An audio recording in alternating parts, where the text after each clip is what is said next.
Hello guys, ladies and gentlemen, boys and girls. Welcome to another exciting edition of your number one socio-political program right here on Crownfit TV. Hot Matters, that is the name of the program.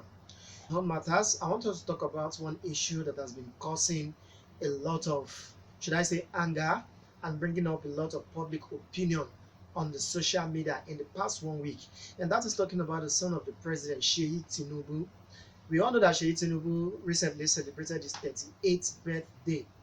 Now, in celebration of his 38th birthday, Sheyi Tinubu decided to go and watch one of his favorite sports, or his favorite sport, if I might put it that way. And that's talking about the polio game that was taking place in the ancient city of Kano.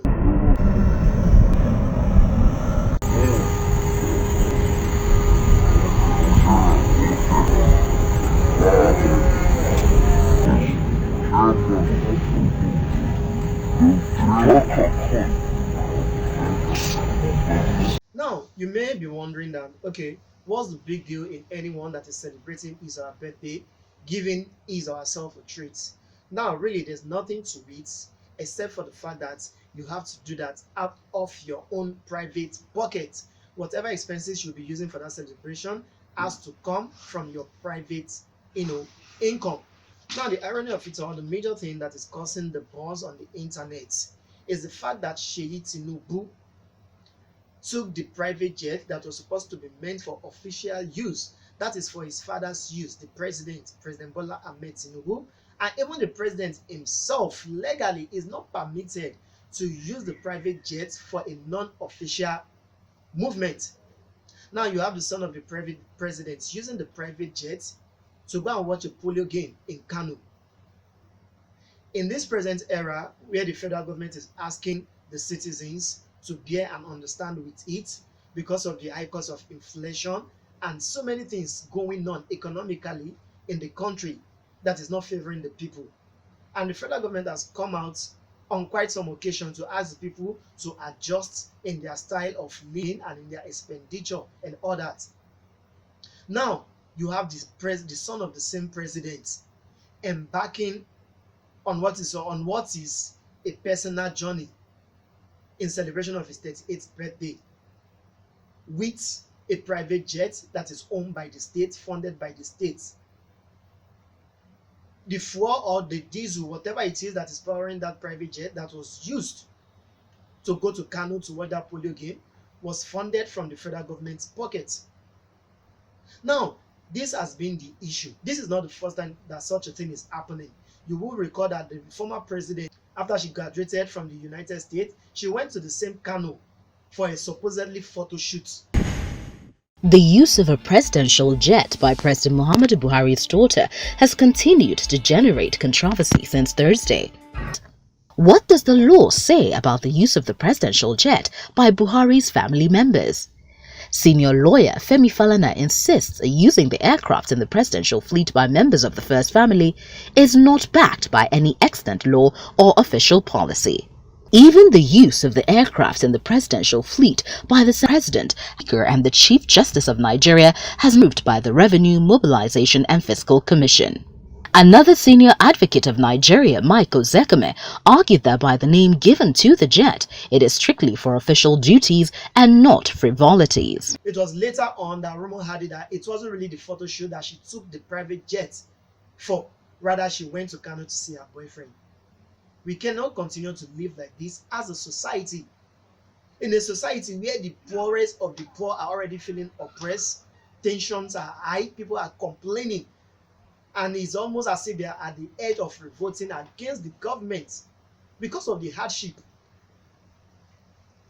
It is only commonsensical that the government and everyone involved in the running of the government and their family member should at least display some level of decorum, even in their lifestyle.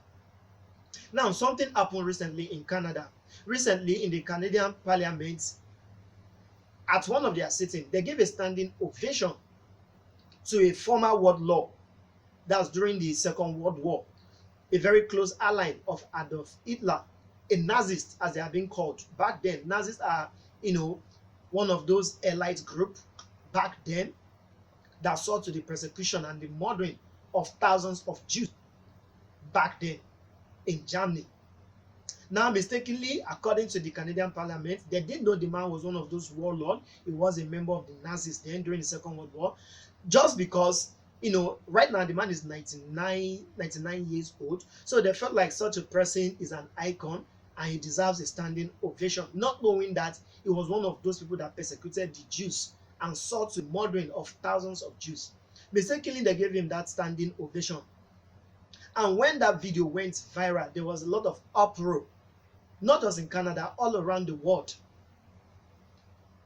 because they believe that such a person does not deserve any atom of recognition. And since the end of the Second World War, although originally the man in question was from Ukraine, and we all know that after the defeat of Adolf Hitler and all his men, a lot of people that were involved in that genocide then executed by the war courts. Now, in order to escape being persecuted for war crime, he had to lay low. Since then, he's been living in Canada. Now, the major point I'm trying to draw out of it was when that video went viral, it caused a lot of uproar, a lot of anger. It brought back a lot of bad memories. And then what did the Speaker of the Canadian Parliament came to do? He apologized. And he didn't just stop at apologizing. He had to step down. He had to resign his position. Now that is where you know you have a competent parliament and House of Representatives, members that are not rubber stamped.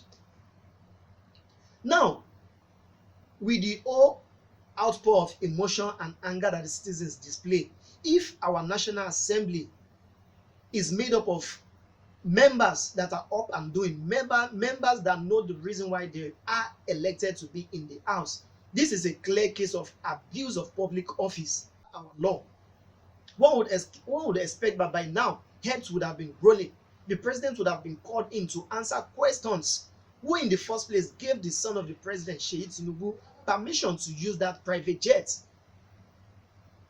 Who cleared it? Who cleared him to use it?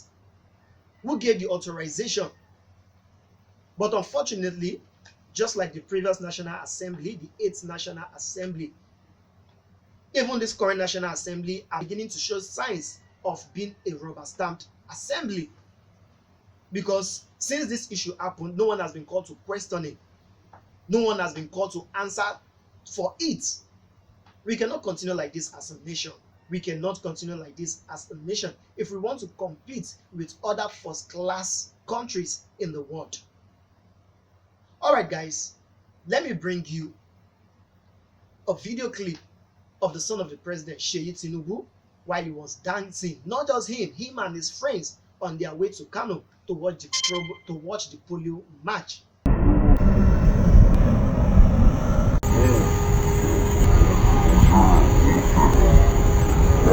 Alright guys, that is it about Tinubu. You can see him right there at the background.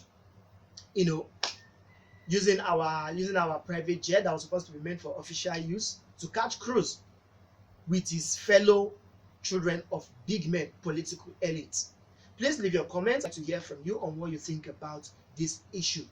Although it's a little bit of divided opinion. Some other people say, well, he works very hard for his father's election and we should stop being hypocritical. Who wouldn't like to enjoy such a luxury if they find themselves in the position of Tinubu? Thank you guys for staying with us on the program Hot Matters today. Until next time when I bring you another exciting edition of the program. My name is Adeyemi Adeoye. God bless you. And please don't forget to subscribe to the channel. Subscribe to Crownfit TV to get exciting programs like this.